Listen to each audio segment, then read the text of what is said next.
Hello everyone, welcome to my channel Tasty Treat by Anjana. Please like, share and subscribe to my channel. I hope you all like this video.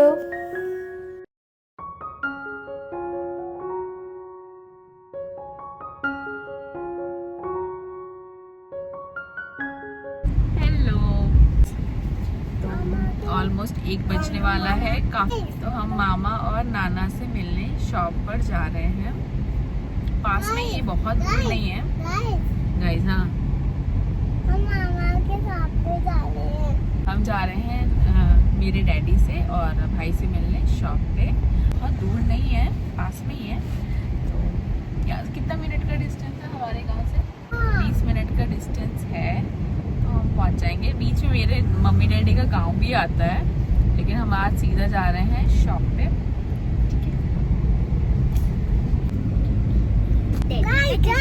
मम्मा अच्छी है। और रास्ते में हमारे पास कुछ काम था नहीं, तो मैंने पहन दिया हस्बैंड के ग्लासेस और हमने किया कुछ टाइम पास, खूब सारी बातें, हम हंसते रहे और काफ़ी सारी सेल्फीज़ खिंचवाई हमने।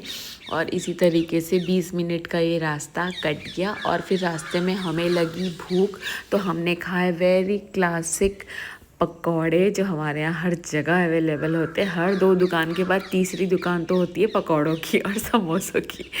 और ऐसे ही खाते पीते हम पहुँच गए अपने डैडी की शॉप पे।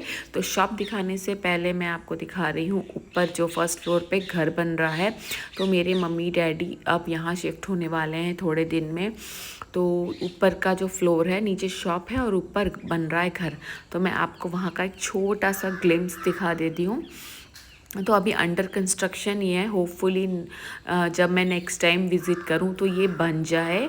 तो डैडी दिखा रहे थे। तो ये जो आगे का एरिया है, ये है सिटिंग एरिया या फिर आप हॉल कह सकते हैं, जो मेन लिविंग रूम होता है। हमारी फैमिली बहुत छोटी सी है, मम्मी डैडी और भाई भाभी हैं, बस चारों लोग ही हैं। और इसलिए हमने ज़्यादा रूम्स नहीं बनवाए हैं यहाँ पर, बस 2 ही बेडरूम्स हैं और बाकी का सारा एरिया हॉल का एरिया है। तो आप ये देख सकते हैं और ये मेन रोड पे है और यहाँ से हमारा गांव आई थिंक 12 to 15 मिनट लगता होगा बाय रोड।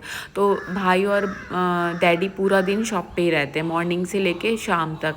और भाभी भी वर्किंग है, तो वो भी जॉब पे चली जाती। तो मेरी मम्मी पूरा दिन अकेले बहुत बोर होती हैं। तो अब यहाँ पे शिफ्ट हो जाएंगी तो थोड़ा उनका मन लग जाएगा। तो लिविंग एरिया के बाद यहाँ पर एक हॉल सा है, जिसको आप डाइनिंग एरिया कह सकते हैं, ऐसा ओपन एरिया सा है। तो ये है एक बेडरूम जो मम्मी डैडी का है। और आप देख सकते हैं डिसेंट स्पेस है, अच्छा खासा, मतलब जितना ज़रूरत है उतना है। बहुत छोटी सी फैमिली है, इसलिए हमारा ज़्यादा आना जाना भी नहीं है, तो इतना हमारी फैमिली के लिए बहुत है। ये है टॉयलेट एरिया, मतलब वॉशरूम। और इधर इसके साइड में जो है, अभी यहाँ से दरवाज़ा बनाने वाले हैं, ये दीवार हटा के थोड़ी सी, ये है बाथरूम। और ये है मेन बेडरूम जो भाई भाभी का है, तो ये वाला है। और उसके बाद ये वॉशरूम लंबा है थोड़ा सा, तो इस तरीके से बनवा रहे हैं। और ये है किचन एरिया, ये भी डिसेंट साइज़ का है। और पीछे की तरफ पूरा खेत है, ओपन एरिया है, तो काफ़ी अच्छा वेंटिलेशन है। तो डैडी मुझे सारी चीज़ें दिखा रहे थे, एक्सप्लेन कर रहे थे यहाँ पर कि क्या क्या बनाना है और कैसे है। और इसके बाद हम लोग गए टेरेस पे, तो डैडी मुझे वही सब समझा रहे थे। और जो भी मुझे समझ में नहीं आ रहा था या मुझे जो सजेशंस देने थे, मैं वही दे रही थी और डैडी मुझे एक्सप्लेन कर रहे थे। और ये मुझे ना ये एक्सप्लेन करने की आदत ना डैडी से ही मिल गई है शायद। मैं हर चीज़ बहुत डिटेल में डीपली एक्सप्लेन करती हूँ। तो मैं और डोलू आए थे यहाँ पर ऊपर की तरफ, फर्स्ट टाइम आए थे। हस्बैंड तो पहले यहाँ पे देख चुके हैं। तो डैडी मुझे यही सब बता रहे थे कि यहाँ पे टेरेस का जो घर होता है ना, वो रूम होता है, वो बनाना भी बाकी है। वही सारी चीज़ें वो मुझे एक्सप्लेन कर रहे थे। सारी चीज़ें देख के फिर हम आराम से नीचे चले गए। और डोलू तो पता ही है, उसका उछल कूद चलता ही रहता है। तो हम आराम से उतरते हुए नीचे की तरफ आ गए। ये बन जाना था इस साल, बट किसी रीज़न से कंप्लीट ही नहीं हो पाया ये। और जो कि मेरी भाभी हैं वो भी वर्किंग है, वो गवर्नमेंट नर्सिंग ऑफिसर हैं। तो वो भी पूरा दिन, उनका ड्यूटी टाइम भी काफ़ी रहता है, तो वो भी पूरा दिन घर से बाहर ही रहती हैं। तो इसलिए मेरी मम्मी यहाँ पर आएंगी ना, तो थोड़ा उनका मन सा लगा रहेगा, क्योंकि भाई और डैडी भी होंगे। तो इस तरीके से। और अब हम उतर गए हैं नीचे और अब मैं आपको दिखाती हूँ हमारी शॉप। ये गारमेंट शॉप है और ऑल इन वन शॉप है, मतलब यहाँ पे हर चीज़ अवेलेबल है, मतलब साड़ी सूट, मतलब मेंस के, लेडीज़ के गारमेंट्स और बच्चों के, मतलब छोटे बच्चों के गारमेंट्स। और ये है मेरा भाई अजय, छोटा भाई है मुझसे 5.5 ईयर्स छोटा है। और अगर आप इन्हें नहीं जानते हैं तो ये है मेरे हस्बैंड सुशील, मैंने अभी तक कभी इंट्रोडक्शन कराया ही नहीं। और यहाँ पर मैं आपको दिखा रही हूँ हमारी शॉप। और यहाँ पर मेरा एक लाइफ टाइम का सब्सक्रिप्शन है, फ्री वाला, क्योंकि मैं यहाँ से जितनी चाहे साड़ियाँ, ड्रेसेस, बच्चों की ड्रेसेस अनलिमिटेड उठा सकती हूँ, वो भी बिना किसी पैसे के। फ्री ऑफ कॉस्ट सब्सक्रिप्शन है मेरा लाइफ टाइम का। तो मैं जब भी आती हूँ काफ़ी सारी चीज़ें यहाँ से ले लेती हूँ। और यहाँ पर सब कुछ अवेलेबल है, मतलब वेडिंग से रिलेटेड भी सारी कपड़े जो होते हैं ना, sherwani, lehenga, heavy saris, everything is available. Even आप अगर आपको मच्छरदानी भी चाहिए ना तो वो भी अवेलेबल है यहाँ पर। और मैं यहाँ पर टाइम पास करती हुई कैमरा लेके, मुझे कोई काम नहीं था। मेरे दोनों बच्चों ने आते ही सबसे पहले कहा मामा अपना फ़ोन दीजिए, और दोनों आराम से बैठ के फ़ोन देख रहे हैं। और अगर आप इन्हें नहीं जानते तो ये है अंजना, और मैं आपको सबको हाय बोल रही हूँ। और इसके बाद हम चले गए थे घर पहुँच गए थे, और इसके बाद मैंने बच्चों की ड्रेस चेंज करा दी थी। और इसके बाद हम निकल गए थे घूमने गए थे हम भाई भाभी के साथ। हम गए थे गोरखपुर, और वहाँ हमने सबसे पहले गए हम स्पेंसर, वहाँ हमने थोड़ी बहुत शॉपिंग करी, ग्रोसरी की। उसके बाद मन भर के खाया, मतलब बहुत सारी चीज़ें खाई। और इसके बाद भाई और भाभी को थोड़ी सी शॉपिंग करनी थी तो हम गए ज़ूडियो, और यहाँ पर थोड़ी बहुत हमने शॉपिंग की, जो भी चीज़ें हमें चाहिए थी। मुझे तो कुछ नहीं लेना था। और ये है डांसिंग डॉल, बस कुछ चीज़ें ली, भाभी और भाई ने कुछ कपड़े लिए और 1-2 फुटवेयर लिया, और यही सारी शॉपिंग करके फिर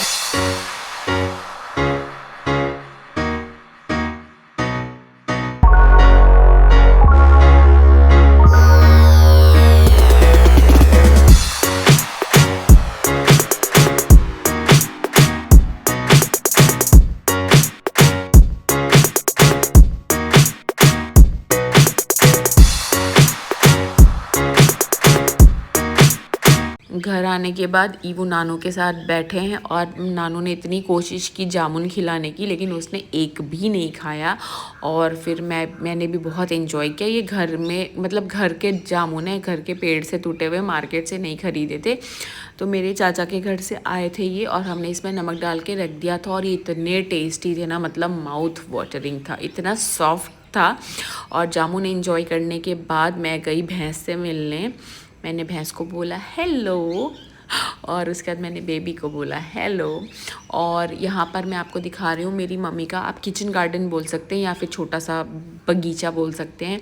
तो यहाँ पर मेरी मम्मी और डैडी सब्जियाँ उगाते हैं, और ये है नेचुरल खाद, यानी गाय का गोबर, सॉरी भैंस का गोबर। और यहाँ पे काफ़ी सारी चीज़ें थी, तो मुझे जो पता थी मैं वही बता रही हूँ। मुझे बहुत ज़्यादा पेड़ों की पहचान नहीं। ये शायद नींबू का पेड़ था, और ये है द वेरी क्लासिक अरबी के पत्ते। इसके पकौड़े तो माउथ वाटरिंग होते हैं, बहुत खाया मैंने इस बार, हद से ज़्यादा। और ये है भिंडी के पेड़, मतलब पौधे, और इतना टेस्टी है ना, मतलब फ्रेश खाने की तो बात ही कुछ और है। मतलब अभी मुझे लग रहा है 1.5 किलो जितनी भिंडी तो अभी मेरी मम्मी के फ्रिज में रखी हुई थी, और इतनी टेस्टी, मतलब कट करने पे ना ऐसा लग रहा था भिंडी बटर की तरह कट हो रही थी चाकू से जब मैं काट रही थी। और सब्ज़ी तो इसकी इतनी बढ़िया बनी थी ना, मतलब पूछिए मत, मतलब फ्रेश सब्जियों की तो बात ही कुछ और है। और यहाँ पर है ये भिंडी का फूल विथ रेड चींटियाँ, इस पे काफ़ी सारी रेड चींटियाँ थी, और काफ़ी सारी चीज़ें थी। मतलब कुछ छोटे छोटे साग भी उगे थे, पर मुझे इतना नॉलेज नहीं था इसलिए मैं नहीं बोल रही हूँ। मिर्ची के कुछ पौधे थे, और यहाँ पर है एक छोटा सा शिवलिंग जहाँ पर सब लोग पूजा करते हैं। और इसके नीचे है एक कुआं, काफ़ी गहरा और बड़ा कुआं है। मेरे डैडी ने मुझे बताया था कि मैंने तो देखा है, इसको बाद में कवर करा है, तो इसके ऊपर रखा है कवर, क्योंकि कुएं को पूरा पूरा बंद नहीं कर सकते, ऐसा कहते कि पाप लगता है। तो डैडी ने इसके ऊपर बस एक ढक्कन सा लगवा दिया है और इसके ऊपर रखा है शिवलिंग, जो गंगा जी समझ के सब लोग पूजा करते हैं। और कुआं मेरे दादाजी ने बनवाया था, ऐसा मेरे डैडी ने मुझे बताया था। शाम के डिनर में था इडली सांभर और चटनी। तो बैटर मेरी मम्मी ने और भाभी ने पहले ही बना दिया था, मेरा काम था बस इडली को स्टीम करना, सांभर और चटनी बनाना। तो मेरे को ना आज मैं बल्क में बना रही थी क्योंकि हमें कहीं पे भिजवाना भी था। तो मैंने बना लिया, इडली स्टीम होने रख दी, साथ में कद्दू और लौकी कट कर दिया, पीनट रोस्ट किया हुआ रखा था। तो सबसे पहले मैंने लगाया सांभर में तड़का। इसकी डिटेल रेसिपी मेरे चैनल पे मैं कई बार शेयर कर चुकी हूँ, पर तो इसलिए मैं यहाँ पे डिटेल नहीं शेयर कर रही हूँ।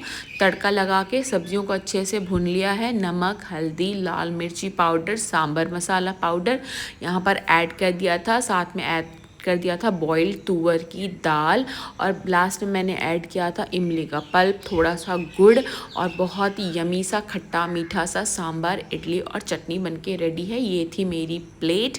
और उसके बाद ये अचानक से हो गई है बारिश। हमारे घर के सामने वाले सारे घर खाली हैं, अब यहाँ कोई नहीं रहता है, ये यहाँ पर हमेशा रहता है लॉक। हमारे ख़ानदान में मतलब डैडी के साइड में 12 से 15 फैमिलीज़ हैं, जो सब के सब सिटी साइड या फिर आप कह सकते मार्केट एरिया में माइग्रेट हो चुके हैं। और ये है मेरी मम्मा, मेरी जान से प्यारी मम्मा। और आज मैंने उनके हाथ का खाया है फ़िश फ्राई। अदरक लहसुन को अच्छे से कूट लिया था। ये है चावल का आटा, इसमें डाला है थोड़ा सा नमक, और इसके बाद बेसिक से मसाले, मतलब 4-5 मसालों से मम्मी के हाथों में क्या जादू होता है। 5 मिनट के अंदर उन्होंने सारा प्रिपरेशन करके रेडी कर लिया था, और 10 से 12 मिनट में फ़िश फ्राई बनके रेडी था। और इतना क्लासिक, इतना नॉस्टैल्जिक टेस्ट उसका। मैंने 10 साल के बाद आई थिंक मम्मी के हाथ का खाया है फ़िश फ्राई। तो नमक, हल्दी, लाल मिर्च पाउडर, थोड़ा सा गरम मसाला पाउडर, थोड़ा सा धनिया जीरा पाउडर, बिल्कुल रेगुलर के जो रूटीन के मसाले होते हैं ना, वही डाला था। देखिए आप स्पीड देखिए, कुछ फैंसी चीज़ नहीं डाली है, वही है। अदरक लहसुन जो कूट के डाला था वही है। और सारी चीज़ों को हल्का हल्का पानी डाल के थोड़ा सा थिक सा स्लरी सा, मतलब बैटर सा बना दिया था मम्मी ने। और उसके बाद आप देख सकते हैं थोड़ा थोड़ा पानी ऐड कर रही थी, वो बिल्कुल थिक सा ही पेस्ट बनाया था उन्होंने। और मम्मी ने 10 मिनट के अंदर ही रेडी कर दिया था। और आप यकीन मानिए, जब मैं खा रही थी ना, तो मुझे अपना बचपन याद आ गया, जब हम पूरी फैमिली शाम के टाइम मिलके एंजॉय करते थे कुछ भी ऐसी चीज़, जैसे फ़िश फ्राई है। और टेस्ट आज भी वैसा ही है, माय गॉड, एकदम मतलब सेम टेस्ट कैसे हो सकता है। जब हम पूरी फैमिली बैठ के डिस्कस करते थे आज हमने क्या किया, तू चुप हो जा, मैं अपनी बातें करूँगा। मतलब हम तीनों भाई बहन, डैडी, मम्मी, मतलब हम सबको अपना पूरा दिन का रूटीन शेयर करना होता था ना। तो और साथ साथ में खाना भी चल रहा है, बातें भी चल रही है, इतना मज़ा आता था। मैं ऐसा विश कर रही थी काश वो टाइम वापस आ जाए, मेरा वो कोसंबा वाला घर मुझे वापस मिल जाए। तो अब आ जाते हैं रेसिपी की तरफ। तो मम्मी ने क्या किया, सारे फ़िश को, मतलब एकदम फ्रेश फ़िश थी। मेरे जो बड़े पापा हैं, उनके बेटे मेरे भैया, उन्होंने उनका तालाब है, उन्होंने तालाब में से एकदम फ्रेश फ़िश लाके हमें दी, और मम्मी ने यहाँ पे फ्राई कर दिया। तो मम्मी ने क्या किया, जो वो मसालों का बैटर बनाया था ना, उसमें थोड़ा सा डिप किया, और ड्राई राइस फ्लावर यानी चावल के आटे में थोड़ा सा ऐसे कोटिंग सी करी, और सरसों के तेल में, जो कि तेल अभी बहुत ज़्यादा गर्म भी नहीं है, लो फ्लेम पर सारे फ़िश को रख दिया। और 10 से 12 मिनट में अलट पलट के, जहाँ आपको रोस्टेड दिख रहा होगा, मछली बहुत जल्दी बन जाती है, within 10 to 15 minute done हो जाती है। और ये रहा OG, the best fish fry in the world, mouth watering. बनाइए, खाइए और मेरे साथ शेयर करिए। Thank you for watching, bye bye.